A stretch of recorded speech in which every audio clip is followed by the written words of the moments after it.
Zeppelin, you shouldn't have, people. Welcome back to the Big Sunday Show. The U.S. now reportedly considering airstrikes to take out the military equipment that has been left behind in Afghanistan. It has now been reported that 600,000 assault rifles, 2,000 armored vehicles, 40 aircraft Black Hawks may have been seized by the Taliban. These are stunning numbers, disturbing numbers. First, Charlie, let me go to you. Obviously, the Taliban has seized this. Do you think now the Chinese and the Russians have these weapons now as well and are studying them to say, hey, how do we emulate this sort of military power? Oh, I think without a doubt, Joe, already we have some of our highest tech equipment going across borders into further enemy hands where this stuff is being analyzed and taken apart. But aside, that is by the most shocking part of all of this. But also, on a smaller level, maybe just as shocking to me is, we talk a lot about the sacrifices that rightly talk about a lot of the sacrifices that troops have made over the past 20 years in Afghanistan. But you know who else has made a lot of sacrifice in Afghanistan are U.S. taxpayers who have paid trillions of dollars for this extravagant ordeal for the past 20 years to come up with what? I don't know. And to watch this equipment worth billions of dollars be just left there and, in best case scenario, to rust and not be used again and to be lost is such a slap in the face. But the real sad thing about it is going to wind up in our enemy hands. And this is a very true statement. It sounds shocking, but it's a true statement. There are members of Joe Biden's Democratic Party who openly talk about wanting to disarm American citizens. Joe Biden now presides over a party that talks about wanting to disarm American citizens while arming our most mortal enemies. That's a shocking and terrifying thing to say about political actors in our country. Shocking and terrifying as well, Lisa, is this tweet by our Secretary of State, Anthony Blinken. I saw this today. I fell off my chair. I broke 2 ribs. I'm still doing the show. You fight through in these situations. Look, listen to this. Put it up on the screen, guys.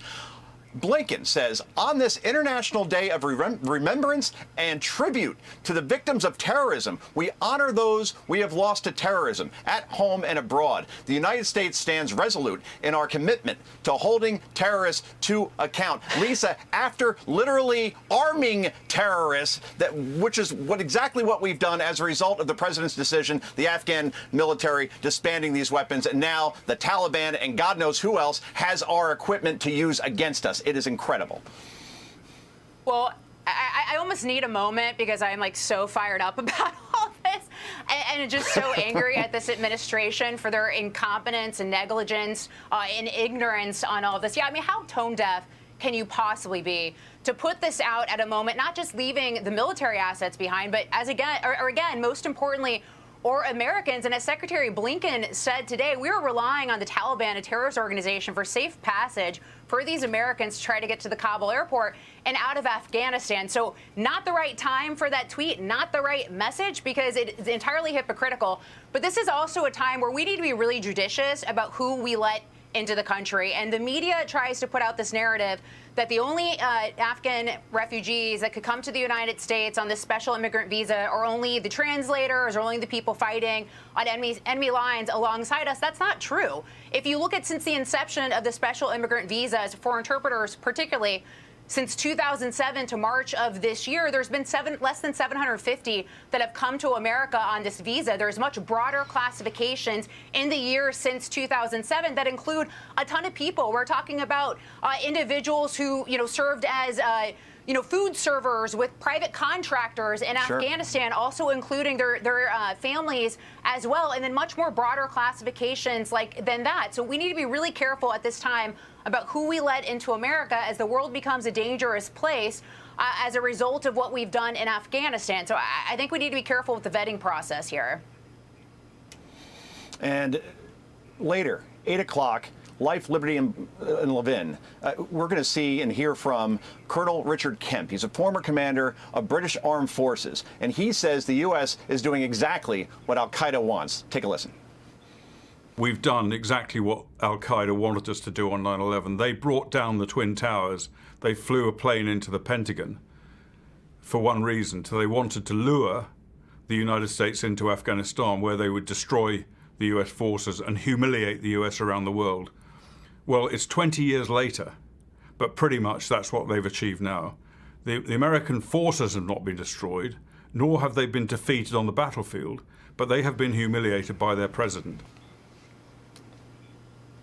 Well, I know what I'm doing at 8 o'clock tonight. You have to watch this. Life, Liberty, and Levin. You can catch the full interview with the former British commander tonight, 8 o'clock Eastern. Mark Levin, great show. Aisha, let me end it here. And folks, put up that picture of Iwo Jima, and you have the Taliban mocking our troops in our gear with our military. And Aisha, as you know, and being a great journalist, it's just as much about the optics as it is about the performance in certain situations. And when you see pictures like that all over social media and in certain quarters of news, you say, wow, the Taliban is laughing at us right now.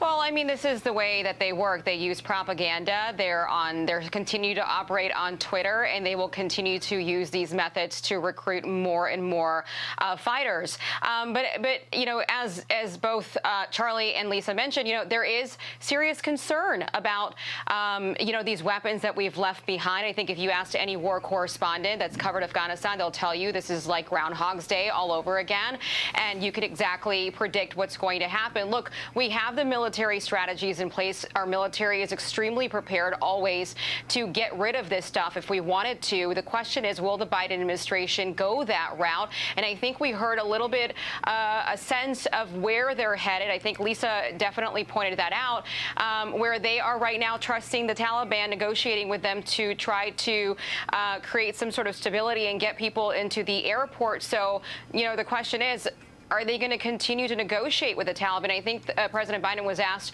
do you trust the Taliban? And that's a question we're going to have to continue to ask him in the days to come.